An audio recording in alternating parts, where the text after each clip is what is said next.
Just some heartbreaking news out of Pullman tonight. The up-and-coming young quarterback for WSU has died of an apparent suicide. Now fellow students, coaches, players, and fans are all looking back on a young life cut far too short.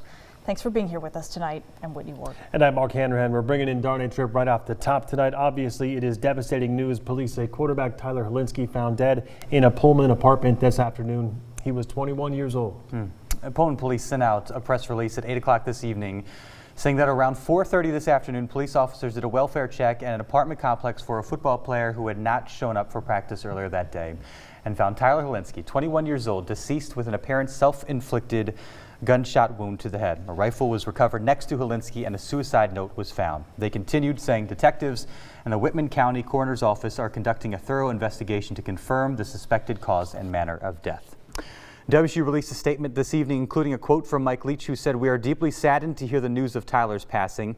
He was an incredible young man, and everyone who had the privilege of knowing him was better for it. The entire WSU community mourns as thoughts and prayers go out to his family." And from Interim Athletic Director John Johnson, the tragic news today surrounding Tyler Hilinski is devastating to all. Tyler was a tremendous individual, great friend and teammate, and he will be deeply missed. Our hearts go out to his family and friends. The school's release also said the team was brought together and informed of the news today. Tyler Hilinski had just wrapped up his redshirt sophomore season in Pullman.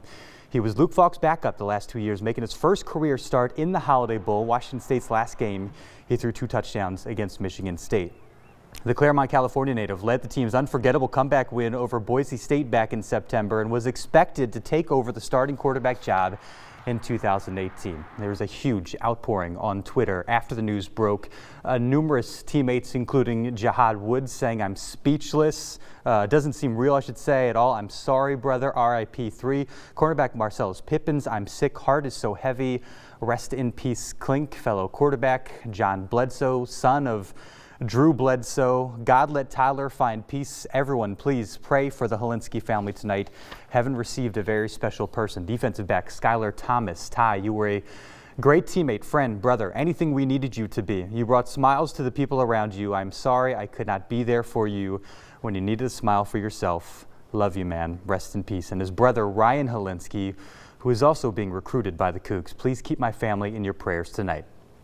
WSU President Kirk Schultz adding, "Our thoughts and prayers are with the Hilinski family. Other schools and coaches around the Pac-12 and here in the Inland Northwest have passed along their condolences as well." We are familiar, of course, with former Coug Ryan Leaf's story. He is a recovered addict, is now helping others battle their own demons. He said on Twitter, "I am so expletive angry. I can't stop crying.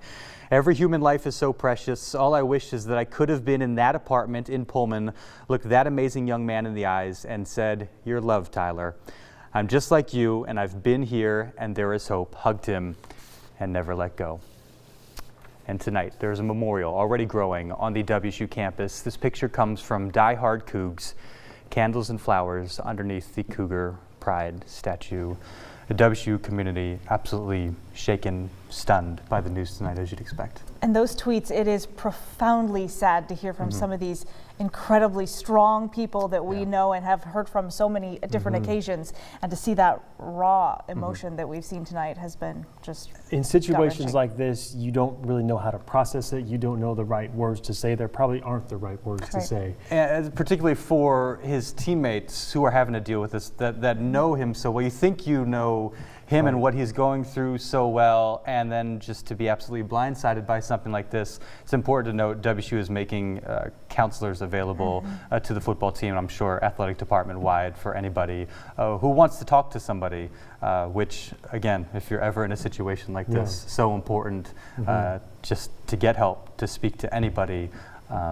Listen to people, be an ear, be kind to each other. And it's so important to say, even sometimes the people that you think couldn't possibly be struggling, they might be. And so how important it is to pay attention to that and not to discount it and not to try to explain it away. And if that is you, or if you know someone who's having thoughts of suicide, just there is help. And the National Suicide Prevention Lifeline is staffed. There is someone there 24/7. Someone always picks up the phone. The number right there on your screen is 1-800-273-8255, and specifically at WSU, the school's counseling crisis line, that number is 509-335-2159. Pullman mourns the devastating loss of a young man. A campus comes together to support Tyler Helinski's family and his teammates. Tonight, in this special edition of KREM 2 News at 5, we examine how to prevent and talk about suicide. Welcome, everyone. Thank you for joining us. I'm Mark Hanrahan. And I'm Jane McCarthy. We wanted to have a serious conversation about something affecting our community. Suicide. We want to use tonight as an opportunity to give you the information and resources that could save lives. Police say Washington State University quarterback Tyler Helinski took his own life yesterday. Tonight, a memorial is growing on campus. We'll bring that to you in just a moment. We also want to let you know we do have a mental health professional in the studio tonight to answer any questions you may have about how to talk with your family about these events. First, though, from students to coaches to teammates, Helinski's death is being felt all across Pullman and beyond tonight. Sports director Darnay Tripp is in Pullman tonight with how the young quarterback is being remembered. Darnay? Good evening, guys. A quiet day on campus, which you would certainly understand. Certainly a more somber mood than we're accustomed to seeing here at Washington State. You don't have to be on campus for very long to realize that the events that happened Tuesday are weighing heavily here in Pullman. As students cope with the loss, many are coming together to support one another on campus tonight. KREM 2's Amanda Rowley is also in Pullman tonight outside a growing memorial. Amanda? Good evening. Well, this Cougar statue behind me not only represents Cougar pride at Washington State University, it's also part of a tradition. I remember when I was here as a student at WSU, before every home football game, the football team would come by and touch the statue for good luck. So it only made sense for the Cougar marching band, staff, students, and athletes to join here today to sing the alma mater song. As you can see from this afternoon, everyone was arm in arm and comforting each other. The gathering to honor Tyler Helinski this afternoon was coordinated by Cougar band member Rick Flores, and he told me he was the first to lay out candles at the statue last night, and he says he had a chance to meet Helinski earlier this year and only had nice things to say about him. He was a genuine guy. He's really nice. He talked about how much he loved the band, supported the team. So I came here last night. As soon as I saw on the Die Hard Cougs page that this was going up, brought a few candles, came to light a few candles, and a few of us from the band were here last night, and we sang the alma mater, but we felt like more needed to be done. 2 on your sides, Whitney Ward joins us now with more on that part of our coverage. Whitney? Good evening. Yes, it is certainly complex. That is kind of an understatement because each individual experience is so individual. Jody Smith here from Heritage Health, the clinical director and therapist for mental health services. Thank you so much for taking the time to talk with us. We were talking a little bit before the show got started, how important it is to have these discussions, even if they are uncomfortable, as they so often are. And you said you can't be direct enough. Why is that so important? Well, it's really important to ask the right questions. So oftentimes when a parent or a loved one or even a therapist is concerned about someone's intent or ideas of self-harm, we ask, are you thinking of harming yourself? That's not necessarily the right question, because for someone who's contemplating suicide or killing themselves, they're not thinking of it as harming themselves. They're thinking about it as taking the pain away. Oh, yeah. So asking the question, are you thinking of killing yourself, is really important. And then you talked about if yes, a lot of people maybe aren't ready for that answer. So what do you do then? What do you ask? Do you have a plan? Okay. Have you thought about how you would do this? You want to determine if that plan is, if they have means to carry out that plan, and if so, then you need to take action. And these are scary questions to be asking. They're very scary. Certainly, yes. You know, people probably not even ready for the answers they may get. What if someone says, yes, I have thought about it, and here's how I would do it? Well, first of all, you want to determine if they have access to the means. So, for example, if someone says, my plan is to shoot myself, and they have access to guns, you want to secure the guns. If they say, I want to overdose, that's my plan, then you want to secure the medications and make sure that you reduce the access to that lethal means. If their plan is to jump off of the Golden Gate Bridge, they don't have immediate access to that. So you would want to ask a follow-up question. Have you thought of anything else that you would do? So you really want to determine the lethality of the means that they have expressed that they would use. So some people are concerned about asking those kinds of direct questions, thinking it might lead them in that direction. Yes. Is that a valid concern? You know, research has shown that asking direct questions does not put it in the mind of someone who's not already thinking of committing suicide. So no, that would be a myth. We were talking just a few minutes ago, and you said suicide is the #1 cause of death among kids 10 to 14, which is mind-boggling and terrifying. Yes. So as a parent, so many parents wondering, kind of at a loss, what to even do. How do you have that conversation, and when do you know they're old enough to start having these, discussions? Where do you even start? Well, you want to start having discussions about self-care and what to do when you're upset or sad or frustrated. And it's also really important to demonstrate to children how to handle their emotions in ways that are developmentally appropriate and ways that express what they're experiencing as opposed to bottling it up inside. I don't think you can start talking about this too soon with your children. Not necessarily suicide, but self-care and what to do when you're feeling down, depressed, angry, upset. How to handle frustration and disappointment is really important. It is often another myth that only certain kinds of people are susceptible to this. We know that it can strike even in people who don't seem like they would be struggling or should be struggling. So we certainly appreciate your expertise and understanding the complexities of this. At some point, all of us have or will experience something that has an immediate and dramatic impact on our lives, something that forever alters your existence, whether good or bad. A piece of news, a phone call, an event that is so profound that who you are or the life you live is different when your head hits the pillow than it was when you got out of bed. The WSU football team, along with the family and friends and loved ones of Tyler Helinski, sadly had their lives changed in that very manner last week. Luke Falk is one of those guys. Falk was in Mobile, Alabama for the Senior Bowl Tuesday when he spoke the words of a young man whose perspective has been forever altered by last week's tragedy.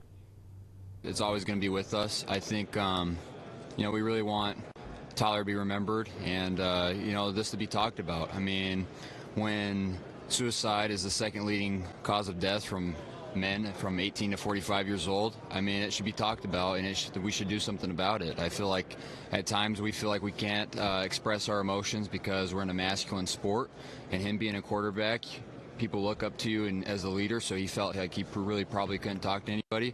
We got to change some of that stuff. We got to have resources and not have any more stigma about people going to that.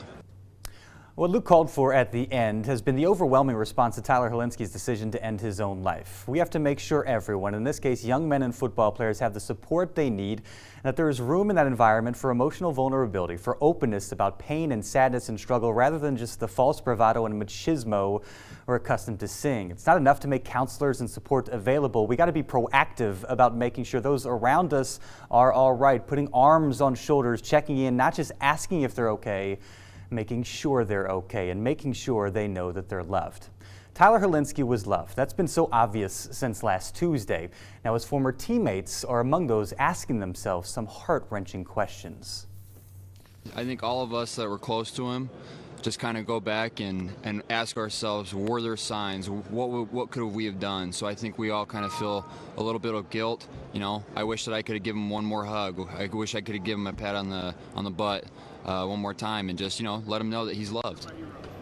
Sadly, they are left to live with the pain and confusion and all the things that come with painful, life-changing events like this. Falk, for one, knows that Helinski will always be part of his story. He said this to Yahoo. I think Tyler and I are going to be tied forever. I think that we really need to do something about suicide. I want to be a guy that has something to do with it. That has started this week with a simple gesture. Luke Falk wearing Helinski's number 3 at the Senior Bowl. Today we learned that, according to the Seattle Times, Falk will skip Saturday's game to instead attend Helinski's funeral in California, passing on the opportunity to cap an impressive week in front of coaches and scouts in the game itself to show love for a teammate and support for his family.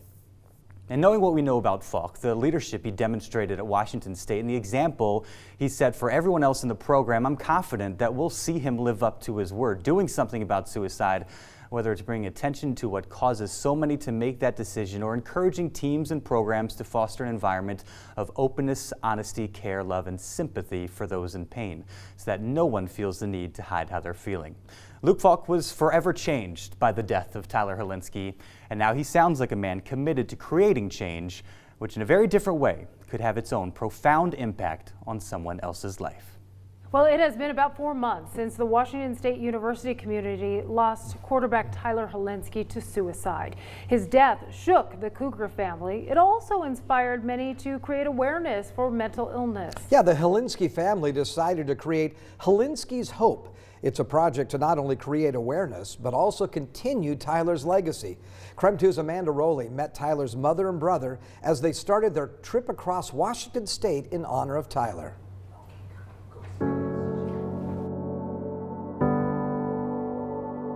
It's Tyler's birthday on Saturday, and so him and my mom used to talk about wanting to hike Mount Rainier for his birthday.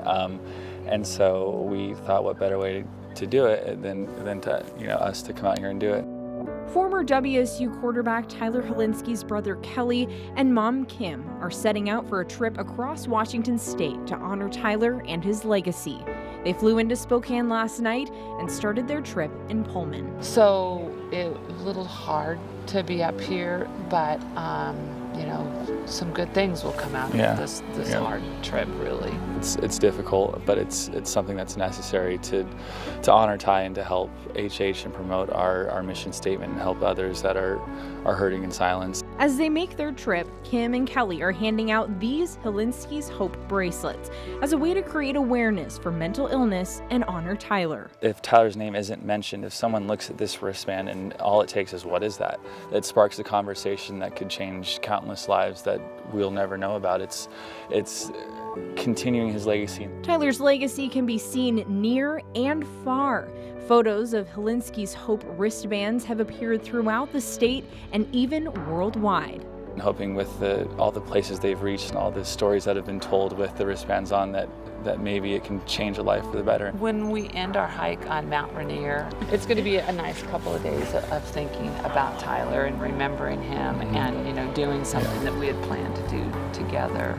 But he'll be with us. Yeah. Now, Kim and Kelly gave some of the Helinski's Hope bands to me to bring back for you all. I'm actually wearing mine today. And I wanted to point out, these are the new bands, and they're the colors red, white, and blue, because Kim said Tyler was considered that all-American kid. And if you notice, what's new about these as well is on the inside, it has the suicide hotline number. And obviously continuing their mission to spread awareness and help people that might be hurting silently, as Kelly had mentioned. Very cool. In the stories that we've done on suicide over the years, it's a touchy subject. But all the experts that we talk with say, don't be afraid to talk about it. Right. And this is creating that talk. Exactly. And I actually asked Kelly, this is the one right off of Kelly's arm, and I asked him, wow, you have a ton of them. You saw a picture of all those bands. Yeah. And he goes, actually, I'm glad you asked me. Whenever someone asks me about these bands, I give them to somebody, and it starts that conversation. So it's a great conversation starter. So, yeah. Oh, good. Well, good luck to them. And they're traveling across the state right now? Across the state. So they started in Pullman today, and they're taking I-90 all the way to Mount Rainier. Beautiful time to go. Yeah. They'll be hiking there, and along the way, they're going to be stopping at different businesses and just people they know that have already showed support for the foundation, just to thank them. They said hugs and thank you notes and so taking something negative and turning it into something and mental health and mental illness, that's something we still don't talk enough about. We need to take away that whole stigma of it and get everyone talking. Yeah. Amanda, thank you so much. Appreciate it. 5 months after Washington State quarterback Tyler Helinski took his own life, his family says an autopsy of their son's brain shows evidence of CTE. That is a degenerative brain disease often found in athletes and veterans. One of the things that makes the disease so difficult to understand is that it can't be diagnosed until after death. KREM 2's Amanda Rowley spoke with Tyler's parents about their loss, this new revelation, and the role football may have played in their son's death. Mark and Kim Holinsky, the parents of Tyler Holinsky, told me this afternoon that football has been a major part of their family for generations, like it's in their DNA. So as you can imagine, it was difficult for their family to learn Tyler had CTE. They shared with me their reaction when they got the news. I remember I was by myself. I opened the letter because I needed to know that, and it was an absolute, it was a shock. We had already been through the shock of losing him, knowing that he had CTE and that maybe the game that we all loved and he loved the most was part of that was really difficult to accept. They say they tried to expose their 3 sons to all different types of sports, but they always ended up gravitating to football. In fact, their youngest son, Ryan, is 17 and still plays football. I asked Mark and Kim if they still support that after learning about Tyler having CTE. If he were 10, very easy decision, but it's his decision now. So that really what all we could do is educate him, educate ourselves, and support his decision. Knowing what you know now, do you blame football for Tyler's death?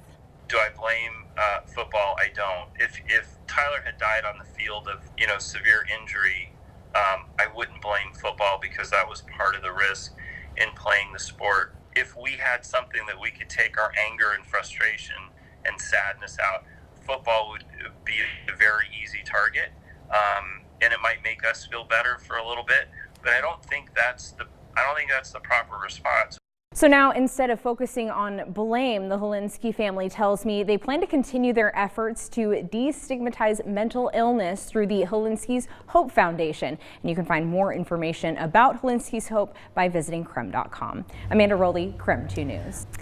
And while we dive deeper into this story, we want to hear from you. Knowing studies show a link to CTE, would you still play football or encourage your children to play football? So go to krem.com/vote or hit the Vote Now tab on your KREM 2 mobile app and let us know what you think. All right, we are joined now by Sports Director Darnay Tripp to talk more about this diagnosis. Yeah, Tyler's diagnosis was stage 1 CTE, so it was on the low end of the scale. But doctors told the Holinskys that their son had the brain of a 65-year-old, which was obviously very hard for them to take. Kim told the Today Show there weren't any verbal signs to WSU or to the family that anything was wrong, but there were subtle changes in behavior as detailed in the Sports Illustrated piece, being less responsive to calls and texts. Kim even texted her son at one point asking if something was wrong. Mark said, quote, "The reality is we missed it and we let him down." The slight changes in behavior began after WSU's loss to Arizona, where Holinsky played the majority of the game the Cougs ultimately lost. He told his brother Kelly that one particular hit in that game, quote,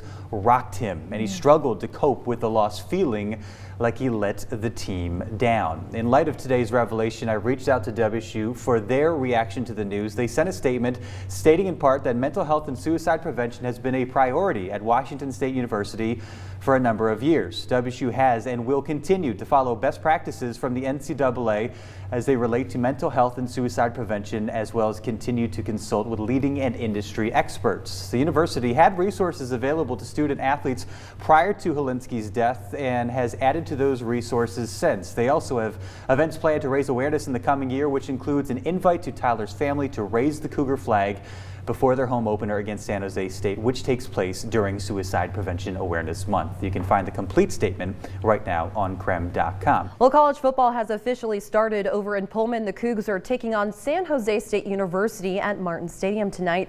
That game is happening right now. Tonight is also the first home game at WSU since quarterback Tyler Holinsky took his own life in January. The team is honoring Holinsky this season by wearing his number on their helmets. They're also keeping up his locker. Tonight, KREM 2's Mark Hanrahan had the chance to talk with Tyler's family and witness a powerful moment before kickoff. It was a powerful moment as the Holinsky family stood on this podium behind me and raised the Cougar flag here at Martin Stadium ahead of kickoff tonight. The Holinsky family clearly emotional as thousands of Coug fans cheered them on. With her family at her side, Kim Holinsky held up the number 3 in tribute to her son Tyler as his former teammates and Coug fans looked on. It was an emotional and difficult moment. It's just tough, right? It's just hard, right? He should have been on the field and I should have been in my seat. Through her grief, Kim says she is driven to honor Tyler through the Holinsky Hope Foundation, a nonprofit aimed at destigmatizing mental health. We're behind that. It has to happen. You have to talk and keep talking.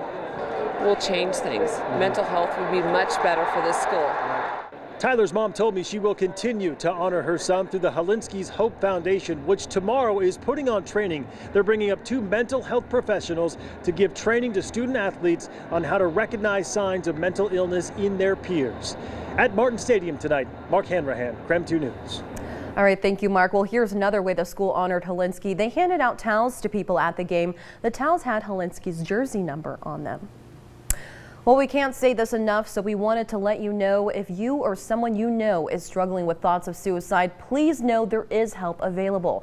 The National Suicide Prevention Hotline number is on your screen, 1-800-273-TALK. Help is available 24/7 and it's completely confidential.